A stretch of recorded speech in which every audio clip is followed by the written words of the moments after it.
우리 오강은 일정한 힘을 받는 물체 운동, 일정한 힘을 받으면 등가속도 운동을 한다고 그랬죠. 그런 운동에 대해서 공부했는데 그런 운동의 대표적인 예가 경사면 위에서 움직이는 운동입니다.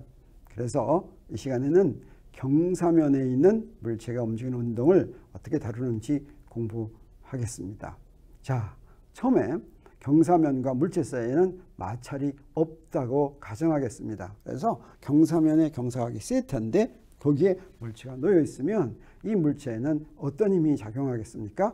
중력이 작용하고 그 다음에 무엇이 작용합니까? 수직항력이 작용하죠. 이 두 개밖에는 작용하지가 않습니다. 네, 지구와 물체가 상호작용하고 그래서 중력이 작용하고 경사면과 물체가 상호작용해서 수직항력이 작용하죠. 이 두 개만 있으니까 그 다음에 우리 어떻게 문제를 풉니까? 이러기 위해서 이제 프리바디, 이때 목표는 뭐냐면 가속도를 구하는 게 목표입니다.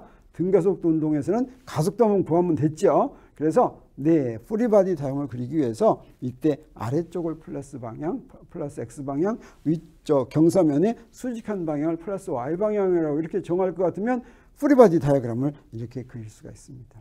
그러면 프리바디 다이어그램을 보고서 운동 방향식을 바로 세울 수가 있죠. 그래서 mg sin 세타는 max 이거 세웠습니다. 근데 지금 우리 어디로만 움직입니까? x축 방향으로만 움직이니까 벌써 가속도 구했습니다. 이 AX가 바로 우리가 구하는 가속도죠. 그래서 가속도 알았습니다. 이렇게 가속도만 구하면 그러니까 경사면에서는 가속도가 어떻습니까? g sin 세타네요. 이 가속도만 구하면 우리 문제 다 푼 것이나 마찬가지입니다. 왜 그러냐면 가속도 알면 등가속도 운동이니까 가속도 공식을 이용하면 됐죠. 그러면 우리 문제를 한번 풀어보도록 하겠습니다. 마찰이 없는 경사면을 따라 내려오는 문제. 여기서 내려오고 있어요. 경사간 30도라고 합시다. 그 다음에 길이가 경사면의 길이가 D는 5m인 마찰이 없는 빗면의 가장 높은 곳에 질량이 1km인 상자를 가만히 놓는다. 가만히 놓는다라고 하는 건 무슨 얘기냐면 처음 속도, 초속도가 0이다라고 하는 뜻이 되겠어요. 자, 그러면 이때 무엇을 구하냐면 상자가 바닥까지 내려오는데 걸리는 시간을 구하라라고 했어요. 그럼 먼저 뭘 알아야 되겠습니까? 네, 가속도 구해야 되겠죠. 그래서 아까 한 것처럼 이렇게 프리바디 다이어그램을 그리고서 그랬더니 가속도가 어떻게 됐습니까? g sin 세타니까 g는 9.8, sin 30도는 2분의 1이니까 어떻게 됩니까? 4.9 m/s 제곱이다라고 하는 가속도를 구했습니다. 그러면 이제 상자가 바닥까지 내려오는데 걸리는 시간을 구하기 위해서 어떻게 해야 될까? 우리 등가속도 운동 공식 여러 개 있죠. 그 중에 무엇을 하는 게 좋을 것 같으냐면 네, 이걸 이용하는 게 좋을 것 같아요. 등가속도 운동 공식에 우리가 아는 게 뭐냐면 D를 알죠. D를 아니까 그다음에 가속도도 알았죠. 그래서 우리 뭘 알 수가 있냐면 EAD는 V제곱 빼기 V0 제곱에서부터 우리 V0는 0이니까 여기서부터 마지막 속도 맨 바닥에 나왔을 때의 속도를 알 수가 있겠어요. 그 속도 구하니까 이 식에서 바로 뭐가 됐습니까? 루트 EAD죠. 그래서 대입하면 7m/s가 됐습니까? 됐습니다. 2 곱하기 4.9 곱하기 5 이렇게 쓰니까 네, 7m/s가 됐으니까 이제 등가속도 운동 공식 중에서 두 번째 걸 이용합니다. 시간 구하라고 그랬으니까 여기서 뭡니까? V를 여기 7m/s를 대입하고 가속도 알죠? 이거 0이니까 T 구할 수 있게 됐죠. 그래서 여기다가 T는 A분의 V인데 4.9분의 7 해서 1.43초가 답이 나왔습니다. 이제 마찰이 없는 경사면을 따라 올라가는 문제도 한번 보도록 하겠습니다. 이렇게 올라가는데 네, 똑같네요. 네, 경사각도 같고 길이도 같은데 먼저 올라가려니까 좀 올려줘야 되겠죠. 그래서 처음 속도가 4.9m/s로 올렸다. 이럴 때 두 개를 물어봅니다. 최고점까지 올라가는데 걸리는 시간, 그 다음에 최고점까지 올라간 거리를 구하라. 역시 자, 이걸 보고서 여기서 힘 구하고 나서 여기에 프리바디 다이어그램을 이렇게 그려야 되겠죠. 프리바디 다이어그램을 그리는데 이번에는 어떻게 했습니까? 올라가는 방향을 플러스 방향으로 했습니다. 왜? 초속도가 올라가는 방향이기 때문에 편하기 때문에 그랬어요. 반대 방향으로 해도 상관이 없습니다. 그래서 이렇게 그리면 네, 그러면 플러스 X인데 이번에는 중력이 이렇게 작용하죠. 그래서 가속도가 어떻게 됐습니까? 이게 프리바디 다이어그램을 그리면서 봤더니 이 힘은 여기 마이너스를 붙죠. 여기 플러스 X니까. 그래서 우리 가속도를 구했는데 가속도가 마이너스 g 사인 세타입니다. 그래서 우리 뭘 알았냐면 상자의 가속도는 여기다가 마이너스 부호를 붙여줘야 되겠어요. 내가 그렇게 기준계를 정했기 때문에 그렇습니다.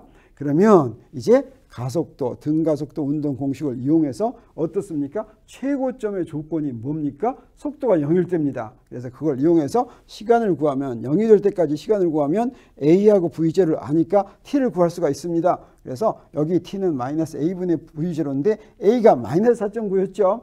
그 다음에 V0는 윗방향이니까 플러스입니다. 그래서 1초 뒤에 최고점에 도달한다는 것을 알았습니다.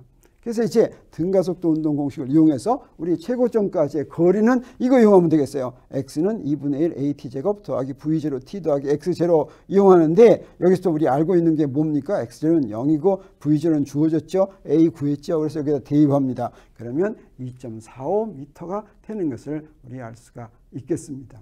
이번에 이제 마찰이 있는 경우를 보도록 합시다. 마찰이 있으면 어떻게 되겠습니까? 여기 이렇게 있는데 이 힘에다가 자, 내려가고 있으면 물체가 내려가고 있으면 마찰력은 어떻게 작용합니까? 위로 작용합니다. 움직이는 방향과 반대 방향으로 작용하죠. 그래서 프리바디 다이어그램을 그리기 위해서 내려가는 방향을 플러스 방향으로 정하겠어요. 자, 이렇게 정하면 이렇게 그리게 되죠. 자, 이거 보고서 우리 운동 방정식 구하면 되겠어요. 목표는 뭐냐면 가속도를 구하는 것이죠. 그래서 FBD를 보고서 운동 방식 구하면 자, X축 방향은 이렇게 되고 Y축 방향은 이렇게 됩니다. 근데 어렵지 않아요. 그런데 어떻습니까? Y축 방향으로도 가속도가 0이죠. 그럼 우리 뭘 할 수가 있어요? 수직항력 구했습니다. 그 다음에 마찰력은 수직항력의 마찰 개수를 곱해야 되죠. 운동 마찰 개수. 그래서 그걸 여기다 대입할 것 같으면 어떻게 됩니까? AX는 여기 첫 번째 식으로부터 운동 마찰력은 여기 가속도는 AX는 mg 사인 세타 빼기 F 한 다음에 M으로 나눈 것이죠. 그래서 이거 여기서 구한 F를 대입할 것 같으면 여기 이렇게 되는 거 알 수가 있겠어요. G하고서 사인 세타 마이너스 뮤 K 코사인 세타 이렇게 되는 것을 우리 알 수가 있습니다.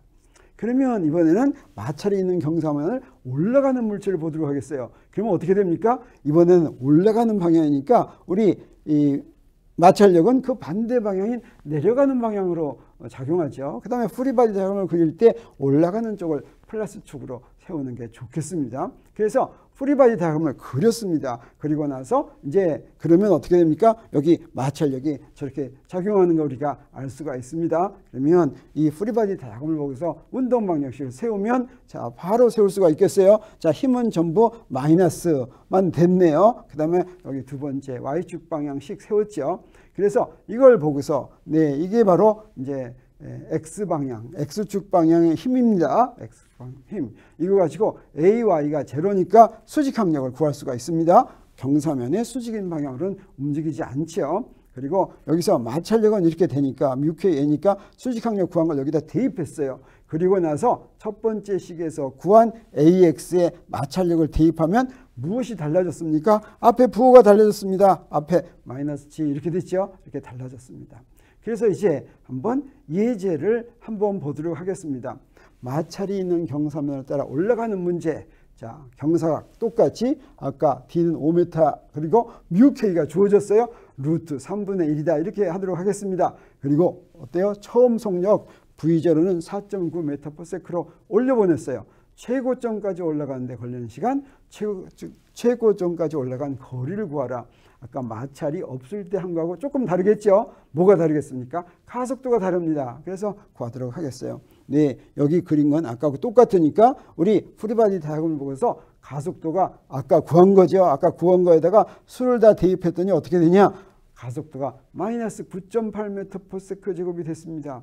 이거 자유등학하고 똑같은 가속도네요. 자, 그러면 이제 뭘 이용하냐면 등가속도 운동 공식을 이용하면 되겠죠. 최고점의 조건이 뭐라고 그랬습니까? V가 0이라고 그랬습니다. 그래서 최고점의 조건을 이용해서 구할 것 같으면 네, 가속도는 마이너스였으니까 여기 마이너스하고 또 마이너스 하니까 0.5초가 나왔습니다.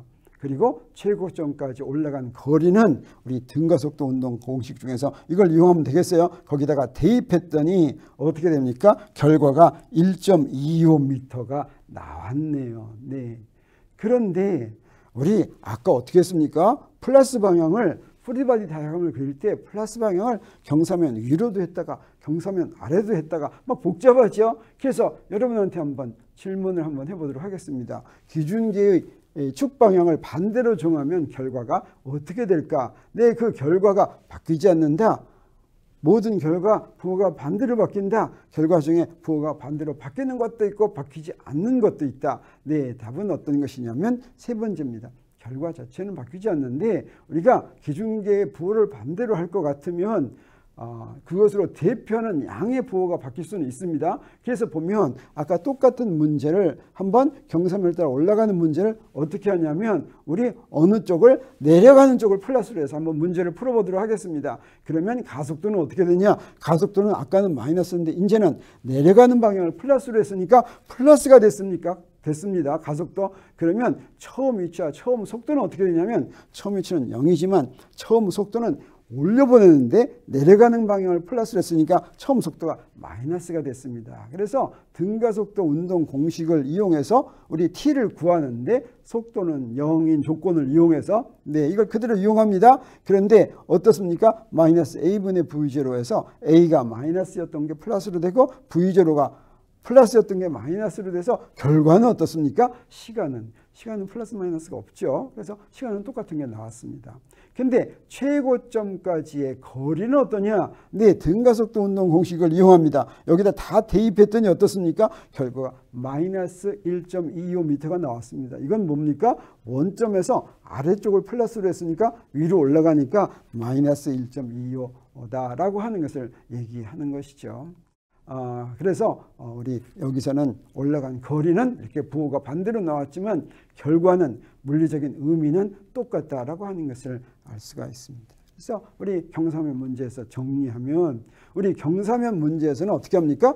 프리바디 다이아그램을 그립니다. 그래서 뭐만 구하면 됩니까? 물체의 가속도만 구하면 됐습니다. 경사각이 같은 경사면에서 빗면과 물질 사이에 마찰이 없으면 물체가 올라가거나 내려가거나 물체의 가속도는 어땠어요? 같았죠. 근데 마찰이 작용하면 어땠습니까? 그러면 마찰력이 방향이 올라갈 때하고 내려갈 때 속도의 방향이 반대이기 때문에 서로 달랐죠. 그래서 마찰이 있으면 가속도가 달랐다라고 하는 걸 우리가 알 수가 있습니다. 경사면 문제에서 프리바디 다이아그램을 그릴 때 내가 정하는 기준계의 좌표축 방향은 결과에 영향을 주지 않는다라고 하는 것도 우리 알았죠. 그래서 물체가 처음 움직이는 방향, 처음 초속도 방향이라고 생각하면 되겠어요. 그것을 플러스 방향으로 정하는 것이 문제 푸는데 가장 편리하다라고 하는 것을 우리 봤습니다.